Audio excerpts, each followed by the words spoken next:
หวานเจี๊ยบหมดเลยสวัสดีทุกคนมื้อนี้ก็เช้าอยู่หักกินคือเก่าพี่น้องหลังจากที่เมื่อวานนี้พากันไปซอกหน่อไม้คมนะทุกคนมื้อนี้ก็พากันมาซอก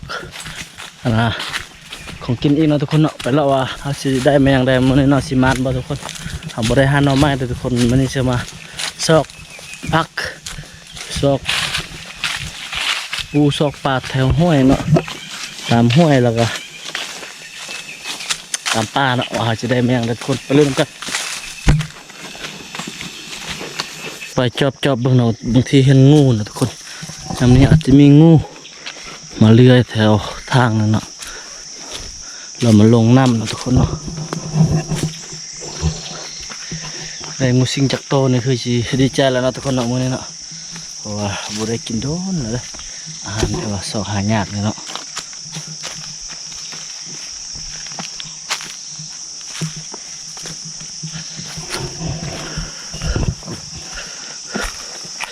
เนี่ยทุกคนทอน้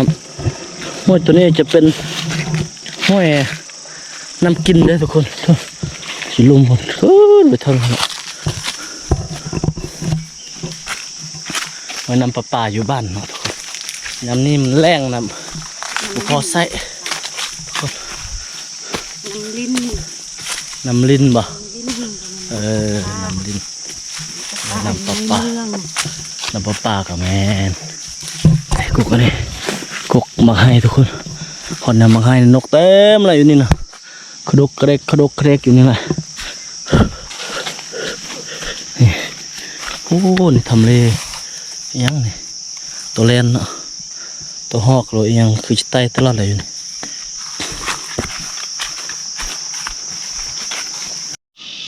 ี่ทุกคนนี่มันบ้านเก่าของตะกี้นะทุกคนเคยได้นะเนี่ยเป็นบ้านเก่าคือเท่านี้ตะกี้เป็นบ้านมัดนะมีเฮือนมีบ้านเป็นสนามเนาะตะกี้นะในกกมักพกทุกคนนี่เขาปลูกเนาะเขาเจ้ายังอยู่นะนี่เขาย้ายมาเขาย้ายลงไปอยู่บ้านเพิ่นหมดแล้วนะทุกคนเนาะที่เป็นบ้านเก่าอยู่นี่นะบ้านของชนเผ่ามุ่งเขาเนาะพี่น้องมุ่งเขาทุกคนไปโอ้ยฮอนอีหลีท่านี้กับมันเฮือนเขาเจ้าอยู่มัดเลยทุกคนนี่ยังมีตูบนี่บ้านห้างเนาะทุกคนแถวนี้เขาเจ้ายังเลี้ยงหมูเลี้ยงเงินทุกคนยังมีคนอยู่บ่เนาะตะกี้เขาเจ้าเลี้ยงหมูเลี้ยงสัตว์เลี้ยงเนี่ยยังมีโอ้แบะทุกคนเดี๋ยวนี้กลายเป็นเฮือนแบะเลยคอกแบะเลยทุกคนแบะเห็นบ่แบะทุกคนยังมีคนอยู่นี่โอ้แถวนี้ยังมีคนอยู่เมียว่ายังมีคนอยู่แถวนี้ทุกคนลองมาเบิ่งบนอ่ะนี่มีก้นเพิ่งพร้อมว้าว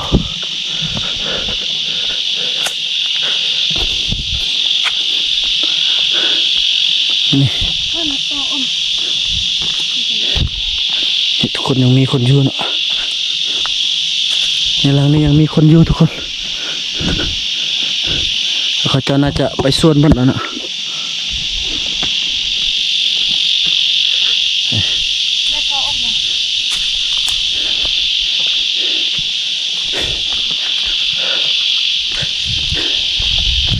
เขาต้อนน้ำไปใส่นะคนใส่อยู่คน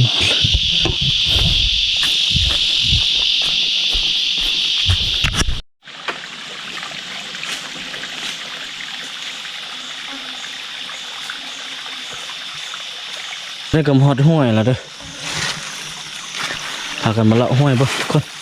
พอสิมีปูมีปลามีกุ้งให้จับบ่ มันสุดซื่นเย็นสุดซื่นสบายอุรานสบายใจเนาะทุกคนอยู่ห้วยเนาะเอาขึ้นเบิ้งเจ้าขึ้นได้บ่คุณ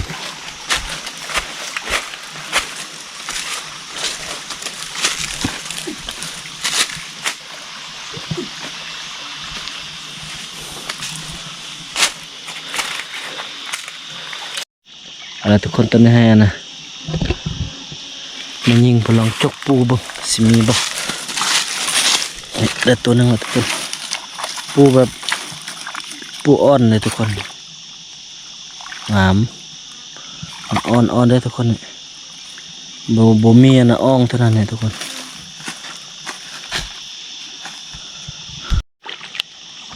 ลุ้นบ่มีบ่อ๋อบ่มีทุกคนสอกทางละจกปูพอได้จีกินแมลงเนาะทุกคนพอได้จีกินขับช่วยนี่เนาะทุกคนว่าพากันมาละล่าคือเก่าเนาะบ่ได้เอาของกินมาทุกคนชอกจกปูแถวนี้แหละมีบ่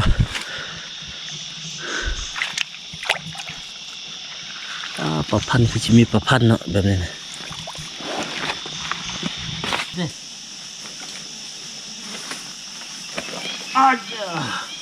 มีบ่ปู ลูกไม่ขาดจะมึงอะปู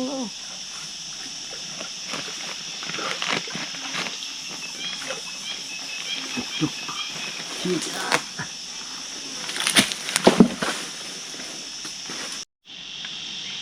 เอาอีหนูจัง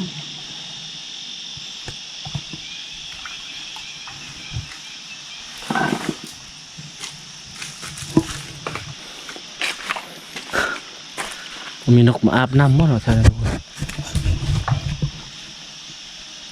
บนทรงคือมั้งเหรอน้ำเลยทีนี้นกลงมาอาบน้ำเท่านั้นเนาะน้ำกับบุคอยลาเด้ทุกคนเท่านั้นระวังนะมึนนะ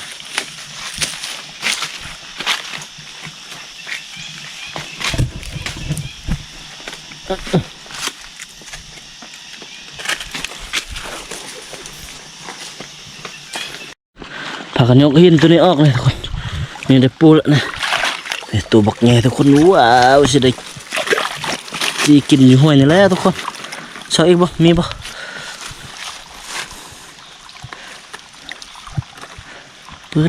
ปืดยังบ่มีตัวเดียวนี่ทุกคนมาแล้ว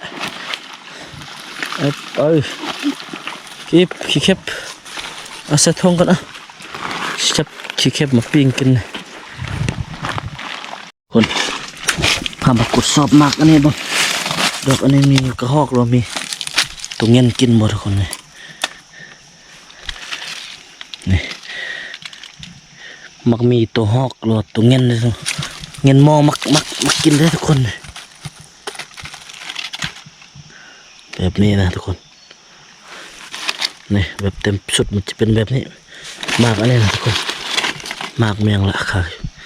เจ้าก็ลืมมาละนี่ทุกคนโอ้ยมันกินบ่เนี่ยนี่ปับแป๊ดเจอรวมเป็นอะไรมันแตกรวมมีตัวสัตว์กินบ่ทุกคนกกมันทั้งนั้นทุกคนเอาละทุกคนตอนนี้ก็ช่วยเราอยากกินข้าวเนาะทุกคนได้จกปูได้2-3 ตัวจะพากันจี้แล้วก็แกงกินหน่อยจุดนี้ก็มันคือจะมันจุนายพานเนาะมาอยู่หากินเท่านี้ซอกอยู่หากินเท่านี้ทำนอนเนื้อคนเท่านี้ก็มันกกนะกกหมักม่อนเนาะข้าพเจ้าเคยมาซุ่มยิงนูวายได้ตรงนี้ง่ายเนาะทุกคนตอนนั้นข้าพเจ้ายังบ่ได้เฮ็ด YouTube ตัวนั้นแต่ปีนี้สิลองมาบ่เนาะสิรุ่นนำกันบางทีจะได้มาบ่เราบ่ได้มาสิเฮ็ดอยู่หากินก่อนเด้อทุกคนเนาะแต่งกินก่อนแต่กินก่อนทุกคนบนนี้ก็เป็นห่วงงานนะทุกคนจุดนี้แหละจุดที่ว่าเริ่มต้นเก็บน้ำนะทุกคนเก็บน้ำลงไปใส่อยู่บ้านพุ่นเนาะบ้านเมียเนาะบ้านห้วยตองนะทุกคนเนาะข้าพเจ้าเคยอาศัยน้ำตัวนี้แหละแต่งอยู่ขอกิน ให้แม่ทางไฟข้าพเจ้าจะไปตัดดอกมักปีทุกคนตัดมักปีแล้วตัดกระบังแกงมักปีกินทุกคนอยู่ป่าโอ้บรรยากาศฟิวขนาดทุกคนพุ่น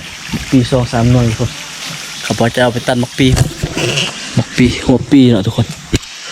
เอาหน่วยหนึงก็พอละไปนี่พาเขาทุกคนบนนี้นะกระหอกน่าจะไต่ตลอดเลยอยู่นี่ตึ้งคักอยู่ในห้วยตัวนี้ทุกคนข้าพเจ้ามีโอกาสเนาะอยากลองมาใส่กับดักปหน่อยลองเอากระพดมากองบุที่อาจจะมีกระหอกหรือหน่วยลายนะทุกคนห้วยตัวนี้นะเบิ่งทรงมันก็บ่ค่อยมีไผมาใส่กับดักเนาะนี่ทุกคนหนังสือเขาเขียนยาวแหละนะมีหกมีเอ้ยไปโอ้โหเลยนะช่วงเขากำลังมาสร้างนะท่อนี่ท่อน้ำทุกคนเอาเบิร์กน้ำกันทุกคนปั๊มหัวปี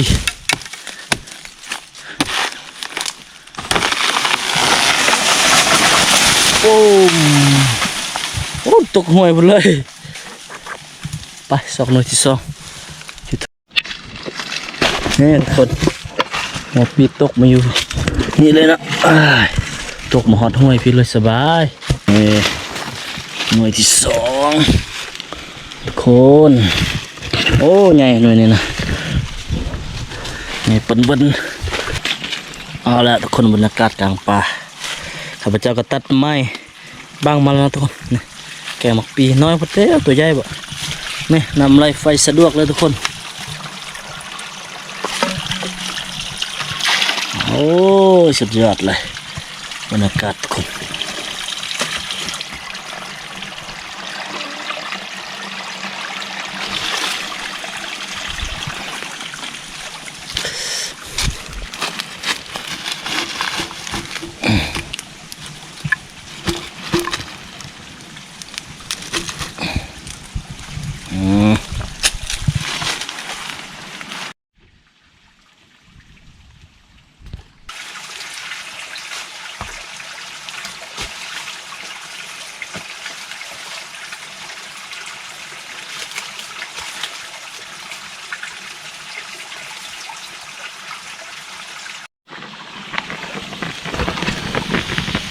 ยกมันเด้อ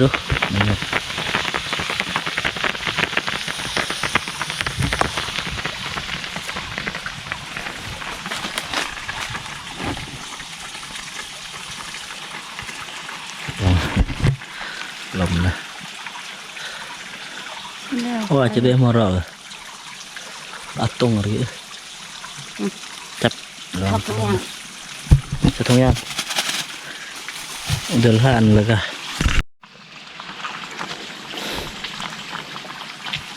เอาละคนสุกแล้วเนี่ยใส่นี่เลยโอ้โลสุดยอดเลยใส่บ่วงครับนี่เมื่อกี้ข้าพเจ้าผลิตบ่วงแล้วทุกคนมาเด้อแซ่บๆกันเด้อทุกคนบรรยากาศบ่วงเจ้านะให้บ่วงคอยได้ทุกคนจะดินจะดอนจะทิ้นเจ้าท่านกินก่อนเด้อปกปักรักษาเด้อจำเขาจำนำเด้อปกรักษาลูกหลานเด้อบ่สอกอยู่หากินเจ้าดินเจ้าดอนเจ้าป่าเจ้าเขาเอากระปูกระปลาอย่างกินกันพวกบรรยากาศไว้บ้านแล้วทุกคนนี่นะปิดกับฟังเสียงน้ำอีก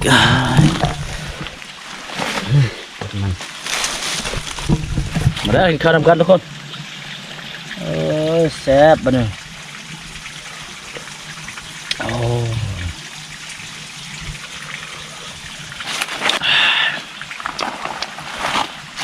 มีอยากฟาดเลยนึงเนาะ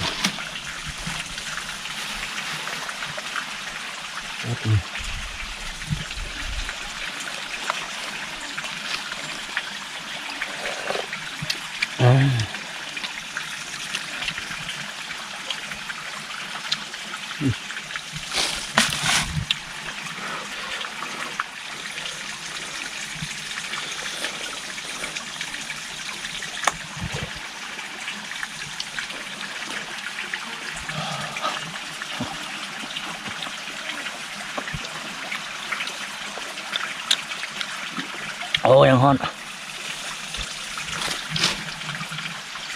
ปูมีแห้งละกินกันเนี่ยจะทำแกง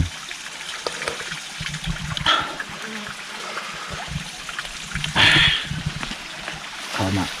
เดี๋ยวมองดู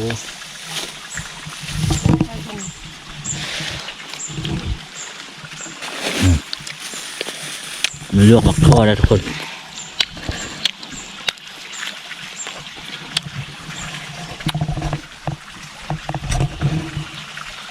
บรรยากาศจะซอกห่างเดินยากแล้วทุกคนไปเดินได้มาทีนึงตอนนี้ก็ไม่ได้เข้าป่านทุกคนมีเวียกยุ่งเวียกอยู่บ้านชิปกับบริเฮ็ดเลยทุกคน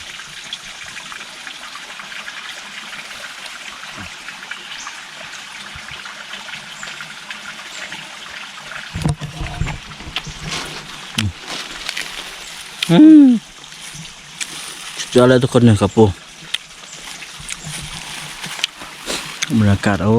ยเนาะเดี๋ยวนะทุกคนเอาโอกาสมาว่ามันของธรรมดาทุกคน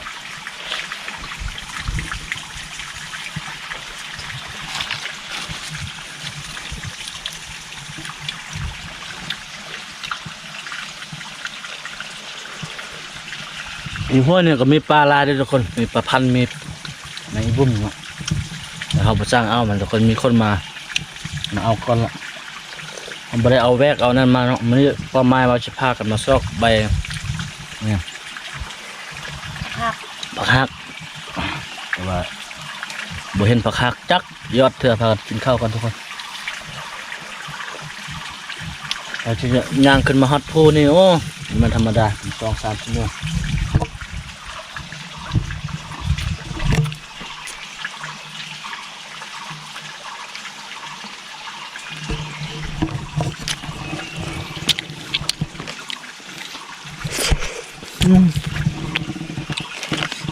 แซ่บอีหลีแล้วทุกคนมาตำจอกเลยงานสุดยอดฟินอินเลยทุกคน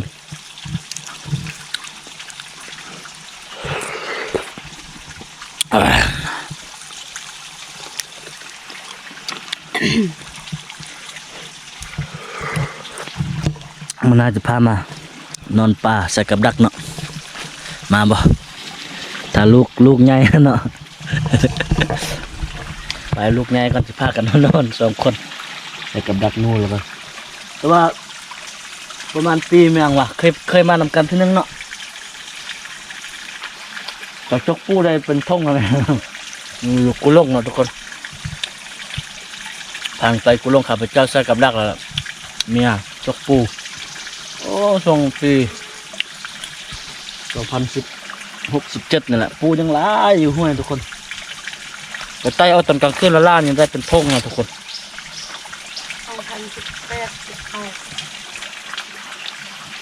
2018-19นี่แหละทุกคนโอ้ได้นูลาดนั่นน่ะได้นูกได้กระหอกลายตรงนั้นลงไปให้คลิปเนาะไปให้บ่มีวิดีโอนั่นนี่แหละบ่มีโทรศัพท์ถ่ายสำนักทุกคนอันนี้ถ้าได้เฮ็ด YouTube ช่วงนั้นมานะโอ้คือจะคักอยู่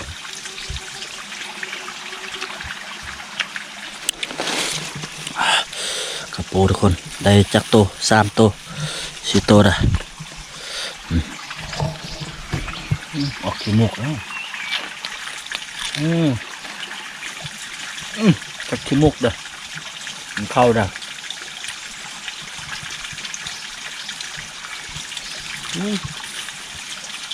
เดี๋ยวหาตัวเติมแล้วเนาะกระปูน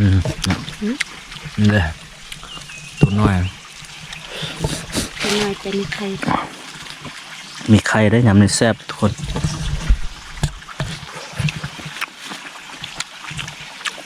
ขึ้นอันนั้นนะโซ่มา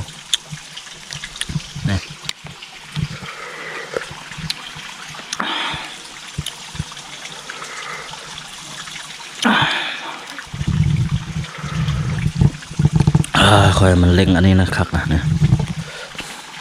กินแล้วไหม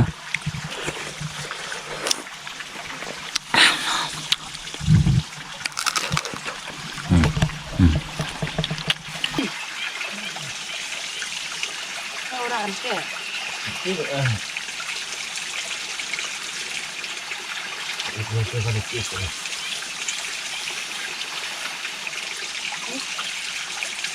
ทำเลย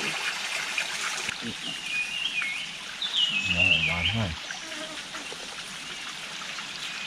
เขาก็ลองกันได้แล้วกันเก่ง นี่ จิบโลกิตจิบเอาไปใส่จิบ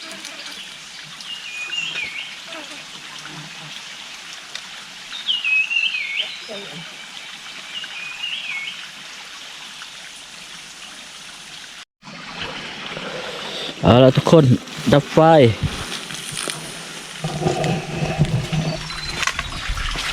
เขาปลาช่วงนี้นี่ระวังเด้อทุกคน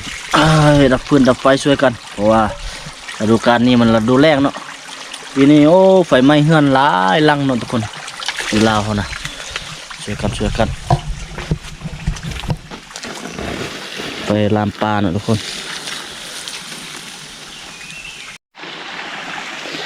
หลังจากกินข้าวกินน้ำแล้วก็พากันขึ้นมาพากัน โอ้เปียก ไปหาบุบอลมาเต้บุเห็นสัตเต้เนาะ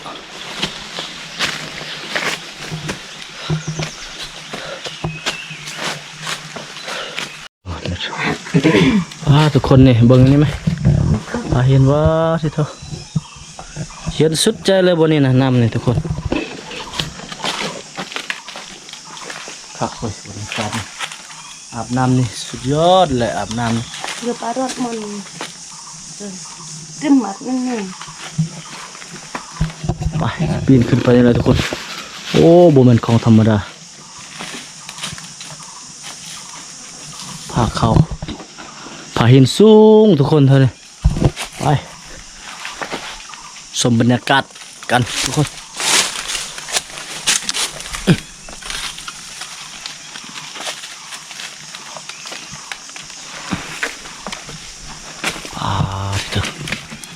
แล้วฝนตัวแห้งละยันฝนนะทุกคนสบายมากเลย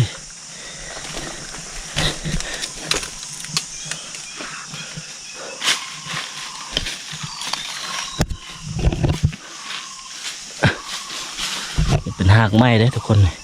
ไต่ขึ้นไปลุบพุบ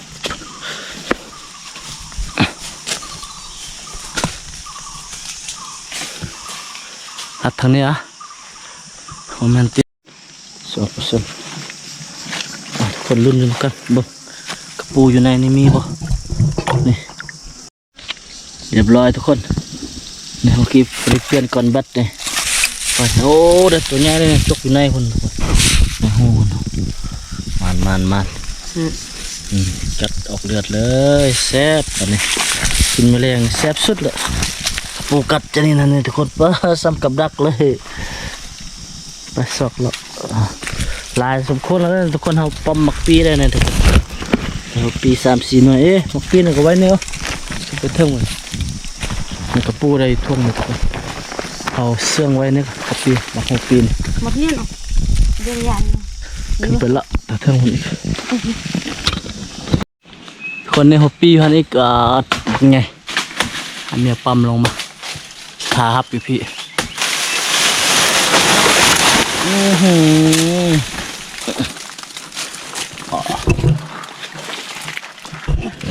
หน่วยบักใหญ่ทุกคน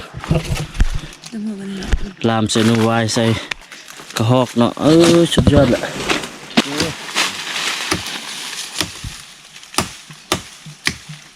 เด้ออันนี้เด้อหัว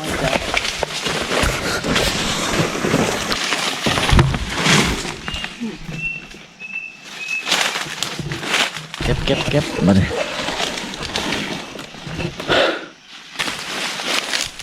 เรียบร้อยเป็นยังกินอันนี้แกงเนาะแกงอาหารธรรมชาติก็แซ่บได้ทุกคนแกงใส่หมกปีได้ใส่ผักหากได้แบบนี้นะเป็นอาหารแบบพื้นเมืองมันแซ่บเลยเอากับแจ่วก็แซ่บอันนี้นะใบหมกวาเนี่ยสอกใบผักหากเอาต่อ ใบแมงเดินทางกันต่อหาอาหารปลาทุกคน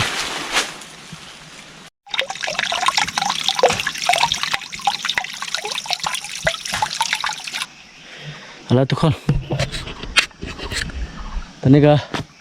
หมดมือแล้วทุกคนโซอยู่หากินบ่เห็นเนาะผักคากอ่ะเมื่อผักเน่าอ่ะผักคากเนาะนี่ผักอันนี้นะทุกคนมันยังบุป้งเท่าน่ะทุกคนเลยชอบบ่ได้เนาะหมดมือได้แต่มักปีก็ใบมักนี่เนาะกระปูทุกคนกระปูนะทุกคนแซ่บอยู่เด้อทุกคนคือมันมีน้ำมันมีไข่ได้ทุกคนแซ่บอย่างนี้นี่แหละเหมือนตอนพี่ตอนน้องเนาะทุกคนปีก็สำนี้แหละทุกคนบรรยากาศในการสอบหากินสอบอาหารป่าอาหารพื้นเมืองเนาะทุกคนเนาะก็จะฝากไว้สำนี้ก่อนพบกันใหม่ในคลิปต่อไปทุกคนขอบใจทุกคนที่ให้เกียรติติดตามชมคลิปแต่ต้นจบเนาะก็พบกันในคลิปต่อไปสบายดี